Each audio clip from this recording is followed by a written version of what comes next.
Muy buenas tardes y bienvenidos a Málaga TV, al magazine de PTV, que hoy vamos a comenzar con nuestro espacio de actualidad, un tanto de una manera especial. Normalmente en esta mesa de actualidad, pues cada tarde abrimos distintos temas, los analizamos con nuestros colaboradores, pero hoy nuestro espacio de actualidad va a tener un protagonista, un invitado que teníamos muchas ganas que visitara nuestro plató.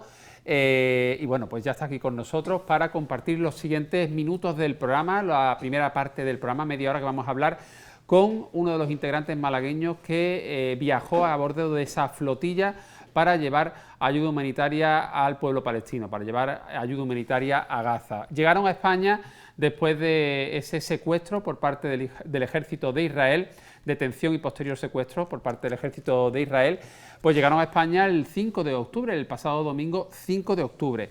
Y tenemos ya aquí con nosotros a Manolo García. Manolo, Hola. ¿Qué tal? Buenas tardes. Buenas tardes. Bueno, quiero hablar bastante contigo, que nos cuente un poco tu experiencia. Fuera de cámara me decías que no es la primera vez que estás en Gaza, que de hecho en dos ocasiones anteriores habías estado en Gaza, pero formando parte de una flotilla para llevar ayuda humanitaria. Este había sido tu tercer intento. En años anteriores se había fraguado una idea parecida a lo que hemos conocido ahora como la flotilla, pero al final una que se intentó partir de Turquía fue inviable, el gobierno de Erdogan no lo permitió, otra anterior tampoco, en 2011 creo, y esta vez sí fue posible. 57 integrantes de distintas nacionalidades os embarcáis en esa hazaña humanitaria para llevar ayuda al pueblo palestino. ¿Cómo te sumas en esta ocasión y cómo lo has vivido todo? Bueno, ha sido una odisea fuerte, Un mes de travesía, ¿eh? Hacía un mes, pensé, el proyecto era que estuviéramos navegando 14, 15 días. Y hemos encontrado dificultades, primero, de el propio intento de hacer una flotilla, gente que somos activistas, organizaciones sociales, que no tenemos dinero, pues hacer un esfuerzo de crowdfunding en algunos casos, de recogida de dinero de muchas partes del mundo. Éramos cerca de 45 países, nacionalidades, Sí. Unos países han aportado más dinero, otros menos. El hecho es que hemos comprado en un tiempo récord, hemos comprado, yo creo que eran más de 60 embarcaciones. O sea, más de 60 embarcaciones de segunda mano, que algunas estaban incluso... Algunas donadas. En vuestro caso, por ejemplo, el Sirius era un velero bergantín, ¿no? El Sirius, que era el barco donde yo navegué con Rafa Borrego y otro... No, Rafa iba en otro barco. iba en otro, vale. Los malagueños, cada uno en un barco. Vale. Íbamos 39 personas. Este barco pues tiene 107 años y era un barco que estaba de museo prácticamente. Sí. O sea, lo tenéis que adecuar para una travesía larga. Sacarlo a navegar, Sí. pues sí se hizo revisión. Todo por una parte estaban los pasajeros, Sí. digamos. La tripulación. Pero todos los barcos tenían una tripulación en el sentido técnico. Vale. Había un capitán de barco o una capitana, que también la ha habido, Sí. y había pues Incluso algún que otro mecánico también, ¿no? mecánicos, personas que técnicos Sí. del barco. Y luego los activistas que ibais Y también luego formando íbamos los parte activistas. de... Lo que ocurre que los técnicos también eran activistas. También estaban exponiendo su vida también, claro. Los capitanes y todas las personas que han trabajado muchísimo para primero poner el buque a punto de navegar y luego para ir reparándolo constantemente. Nuestro motor Sí. se averió muchas veces y se consiguió reparar y que siguiera navegando. El capitán nuestro es una persona que ha trabajado durante muchos años. Yo soy de los abuelos de la Sí. flotilla, ¿eh? Yo soy el mayor. La mayoría, Tú ya estás jubilado, Yo has sido tengo sindicalista toda tu vida, ¿no? En comisiones Sí, obreras, sí. con distintas responsabilidades, pero ¿esta puedes decir que es la gran aventura de tu vida? A nivel humanitario, a nivel como activista. Ha sido muy fuerte, pero también he estado en Siria, en viajes también de cooperación, y era una cosa fuerte también. Sí. Estamos viendo imágenes de algún que otro impacto, luego hablaremos de cuando comienzan a llegar esas amenazas que incluso muchos de los activistas, de los casi 450, ¿no? Unos 450 activistas de distintas nacionalidades, muchos de vosotros grabasteis vídeos en redes sociales diciendo: si este vídeo se difunde, que sepáis que hemos sido finalmente interceptados y secuestrados por el ejército israelí. Claro. Y tú también grabaste el tuyo. Uno de los que se viralizó precisamente fue el del otro malagueño, Rafa Borrego, que hoy le hubiera gustado estar esta tarde aquí, pero por motivos laborales está en Madrid y le era imposible. Desde aquí le mandamos un fuerte abrazo. Manolo, vosotros salís el 31 de agosto desde el puerto de Barcelona y solo paráis en el puerto de Túnez. De ahí, en principio, hacíamos una escala técnica en Túnez. No estaba previsto desembarcar. Simplemente lo que hacíamos era unirnos a la flota que iba a salir de allí. Nosotros... Porque han salido de Génova, de distintos puertos, y de Túnez también salían. Y de Túnez salían... ha sido una coalición de fuerzas.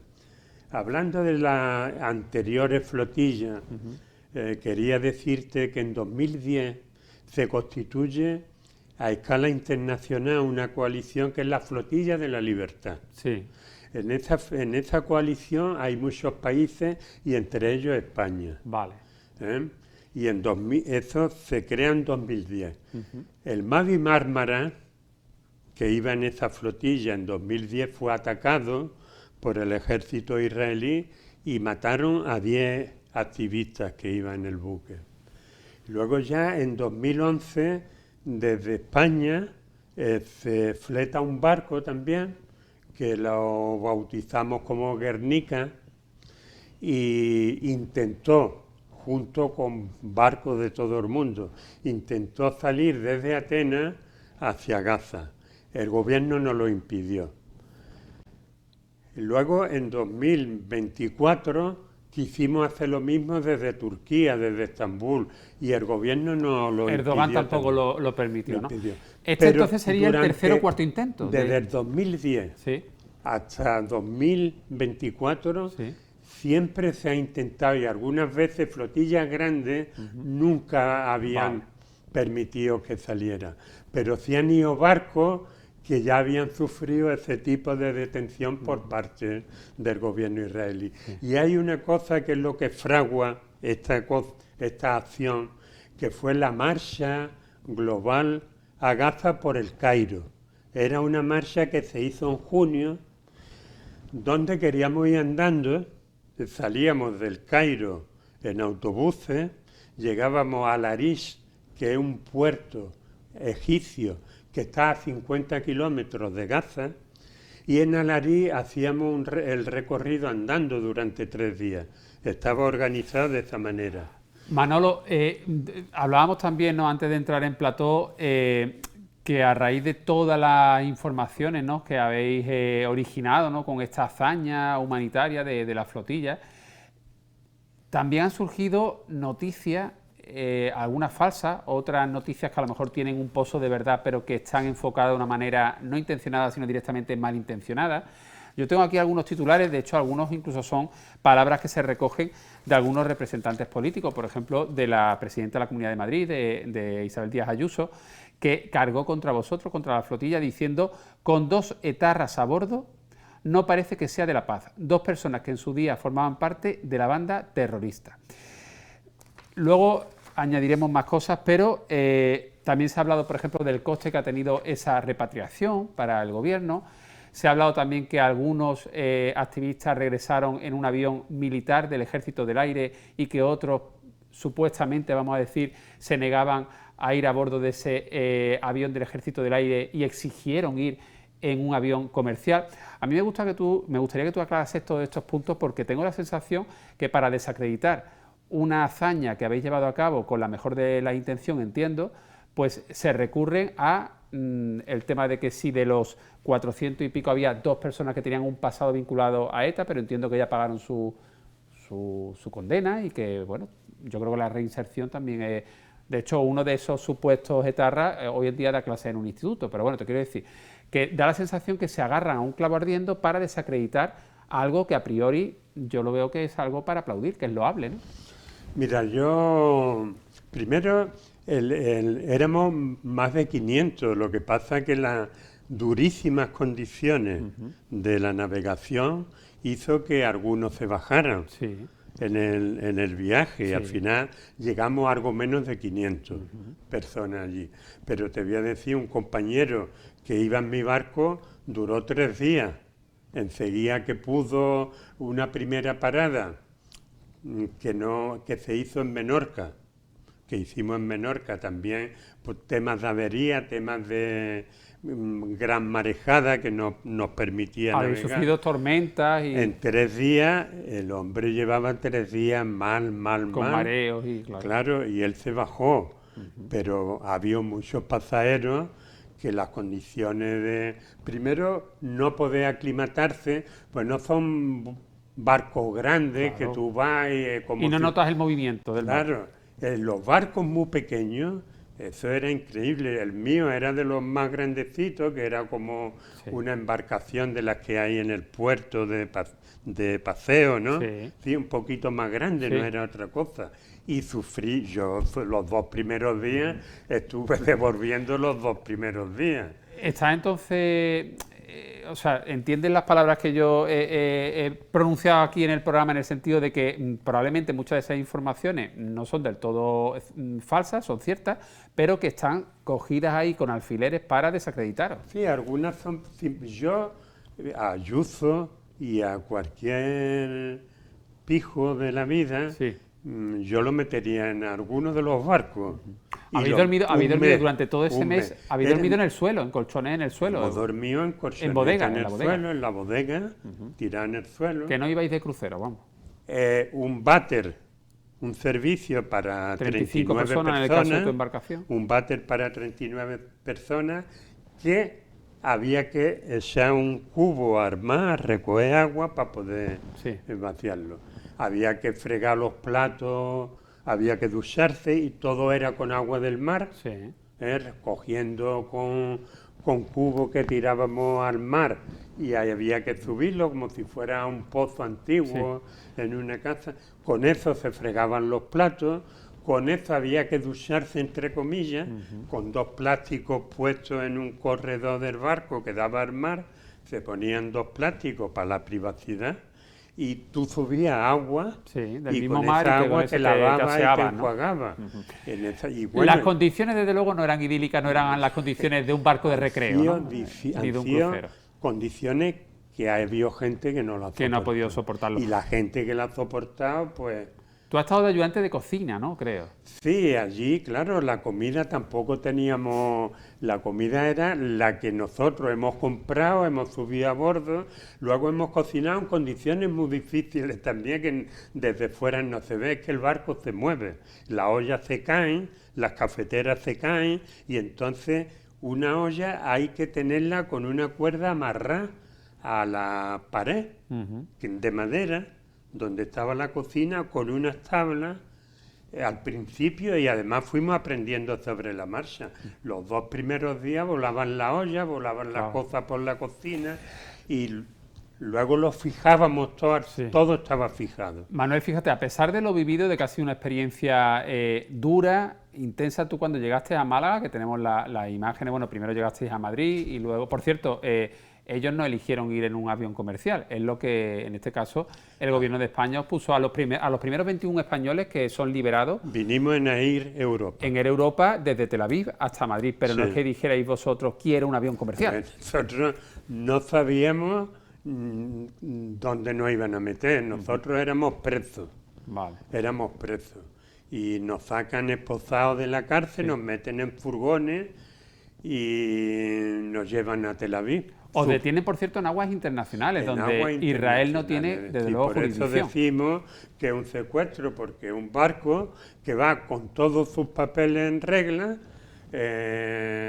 que lleva además publicitado de manera pública, llevamos ayuda humanitaria a Gaza, que es un mandato de Naciones Unidas que dice que todo el mundo está obligado a socorrer al pueblo de Gaza, Sí. que está sufriendo un genocidio, y el presidente el primer ministro del país que está haciendo ese genocidio está en búsqueda y captura. Mira, en estas imágenes vemos cómo llegáis a Madrid. Puedes mirar al frente, Manuel, mejor, al monitor de enfrente. Monitor de enfrente, Manuel, mejor, ahí. Sí. Cuando llegasteis a Madrid, una de tus declaraciones, y también en Málaga, fue que a pesar de la dureza de esa experiencia y de esa travesía, hablamos de un mes de travesía, interceptado en aguas internacionales por el ejército de Israel, casi 5 días en prisión, en unas condiciones que ahora nos contará, que han sido también muy duras y un trato vejatorio, según nos habéis relatado ante los medios, habéis relatado ante distintos medios de comunicación, que te consideras afortunado de haber vivido esa experiencia.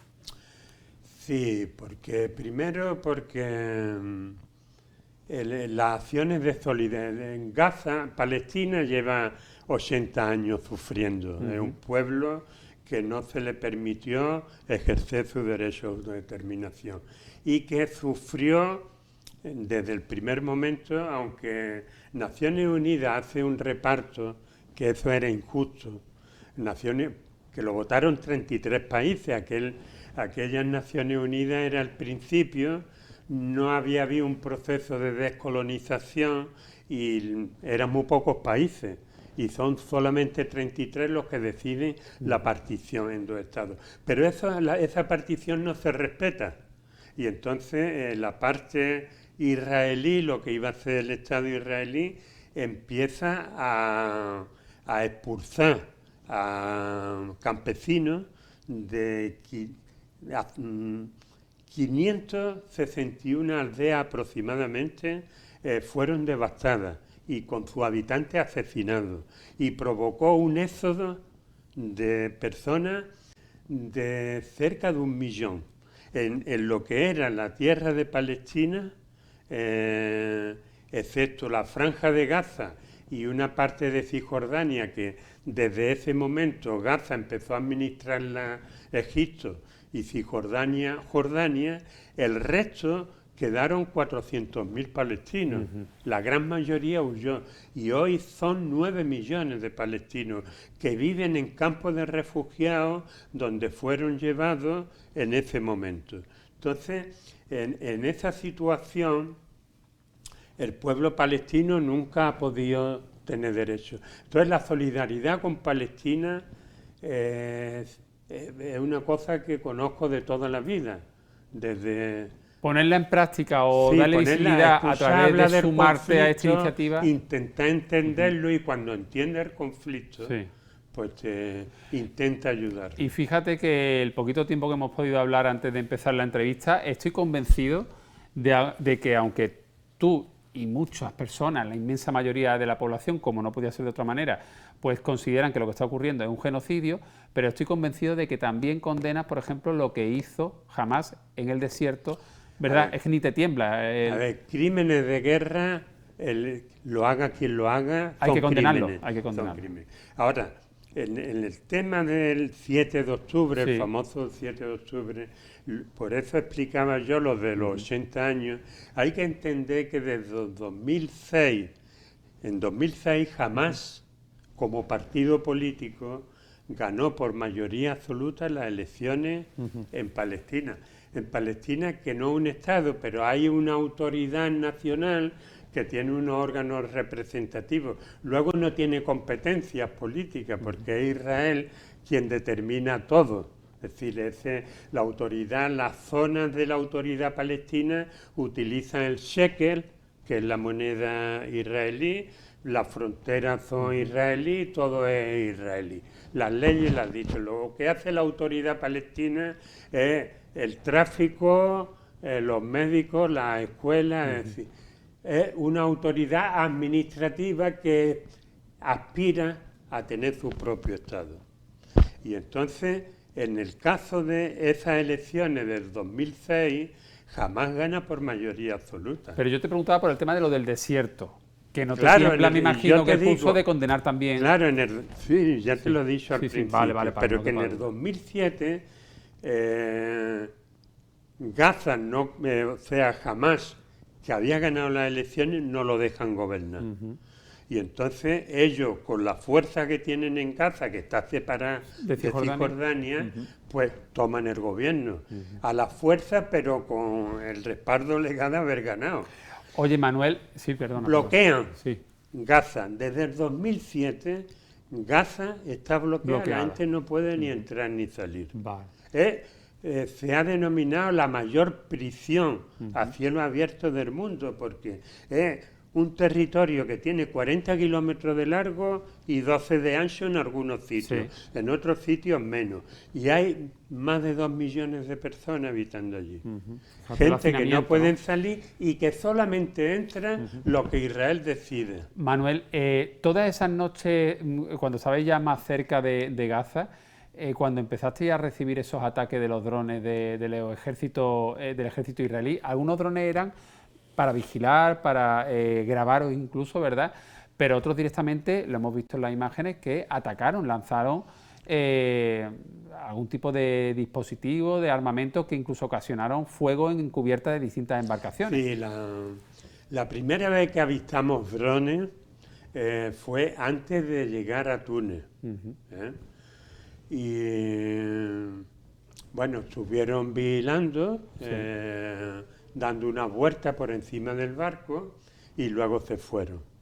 Entonces nos sorprendió mucho porque estábamos muy lejos de Gaza todavía y no pensábamos que pudieran ya empezaran con un operativo de hostigamiento o amedrentamiento, ¿no? Detener. Y claro, a partir de ahí reforzamos la guardia, porque ya desde que salimos de Barcelona, pues hay un reparto de guardias nocturnas desde las 8:30 de la tarde hasta las 6:30 de la mañana. Enseguida que no había luz, se hace una guardia que duraban 2 horas aproximadamente y se van turnando. En vuestra embarcación concretamente no ha caído ninguno de esos artefactos explosivos o incendiarios, pero sí que lo habéis visto relativamente cerca, ¿no? Porque hay un momento, los primeros ataques, te puedo contar 3 días de ataque. Hay el Túnez, que fue para nosotros mucho más sorpresivo todavía que los drones de vigilancia, estando fondeados en Túnez. Ya hay un primer ataque, donde sobre un barco se lanza una bomba incendiaria. Hay un fuego y se consigue apagar. Manuel, nos quedan 2 minutitos solo de entrevista, fíjate que poco tiempo, qué lástima, pero una vez que sois detenidos y sois llevados a prisión, bueno, han trascendido algunos testimonios, compañeros tuyos, no sé cómo lo viviste tú, pero que os tiraron al suelo, que también os propinaron distintas patadas, los ojos también os vendaron los ojos. ¿Ese fue el trato que recibisteis por parte del ejército de Israel, la inmensa mayoría o todos los activistas detenidos en la flotilla? Hay que distinguir entre el ejército y la policía. Vale. El ejército en mi barco, en otros no, pero por regla general, por mi información, fue bastante correcto. Vale. Nos tenían prisioneros, no nos podíamos mover, dormíos sentados 12 horas sin poder moverte, el sol por la mañana dándote fuerte. Estábamos detenidos, pero el trato no era agresión física. Agresivo. Enseguida que desembarcamos se nota una diferencia fuerte. La policía es mucho más a peor. La policía es mucho más brusca, te pegan puones, nos obligan ya al llegar a puerto a arrodillarte con la cabeza agachada. Y el que la levantara al lado mía le dan fuerte a un compañero. Pero esas eran condiciones para mí muy difíciles, porque yo no sabía cuántas horas me iban a tener allí en esa posición. Ni cuántos días ibais a estar en prisión, que estuvisteis 5 días al final. Vaya, eso era incertidumbre. Pero sucede un hecho importante. Llega el ministro de Seguridad con cámaras de televisión, con fotógrafos, y va y se sitúa al lado de 2 activistas de Estados Unidos, judíos, pero antisionistas, pro-palestinos. Y entonces se pone al lado de ellos, le dice de alguna manera que esos son los judíos malos y el judío bueno que defiende a Israel. Esos judíos malos le escupieron en los pies. La gente empezó a gritar Free Palestine. El ministro se fue rapidito. Y a partir de ahí viene la policía y empeora la situación porque ya nos atan las manos atrás con cintas de esas de plástico apretadas y las condiciones. Yo tuve suerte que fue de los primeros barcos que desembarcé y yo el primero de mi barco. Y entonces tuve poco tiempo, pero hubo gente que estuvo horas, personas que se caían y la levantaban, se caían, estaban arrodilladas, con las manos atrás, y se caían al suelo y venían, les daban 4 patadas, los levantaban. Manuel, ya para terminar, para ti, tu impresión, ¿qué se ha conseguido con esta, como decíamos, hazaña humanitaria con la flotilla? ¿Qué se ha conseguido? Para mí, lo que me quito el sombrero con lo que ha hecho la gente, porque ha sido la gente saliendo a la calle en España, en toda Europa y en el mundo. Y son los que han conseguido que haya un alto el fuego. Que haya un alto el fuego y que empiece a entrar ayuda humanitaria. Ha coincidido con lo nuestro de alguna manera ha servido de espoleta, pero han sido unas masivas manifestaciones las que han logrado esto. Pues Manolo García, muchas gracias por venir al programa, por contarnos tu testimonio, tu vivencia a bordo de esa embarcación, de la Sirius, de la embarcación de la flotilla. Se quedan muchas cosas en el tintero. Muchísimas. Has conocido a Greta Thunberg, has compartido embarcación durante unos días, porque la embarcación de Ada Colau y de otras personas que iban con ella sufrió un percance y ella pues se fue con vosotros y estuvo los últimos días de la travesía con vosotros.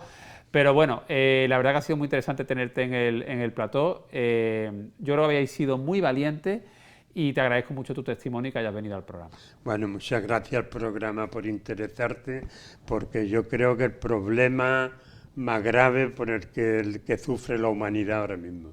Muchas gracias, Manolo García. Nos vamos a publicidad y regresamos enseguida con más cosas aquí en Málaga TV. Hasta ahora.